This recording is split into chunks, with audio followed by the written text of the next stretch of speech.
Денеска навистина е чест да се биде домакин на министерот за локална самоуправа, господинот Пенов, на заменик министерката за регионален развој од Република Бугарија, господјата Десислава Георгиева, заменикот министер за локална самоуправа и представници нормално на министерствата. Особено радува фактот што Струмица и струмичани се домакини на заедничкиот комитет Северна Македонија и Република Бугарија во однос на следењето на Интерек ИПА програмите.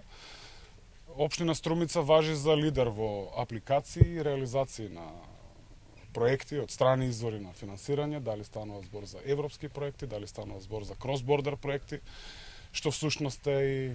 главната тема на денешниот разговор на заедничкиот комитет помеѓу двете држави. Имаме реализирано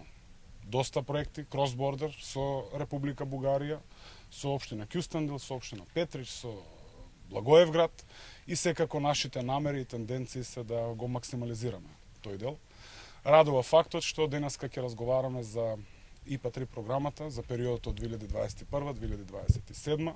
што навистина нуди богата можност, особено и за приватниот сектор, во делот на развојот на туризмот, во делот на зелени проекти, и сметам дека е одлична прилика за општина Струмица, но и за струмичките компании да аплицираат.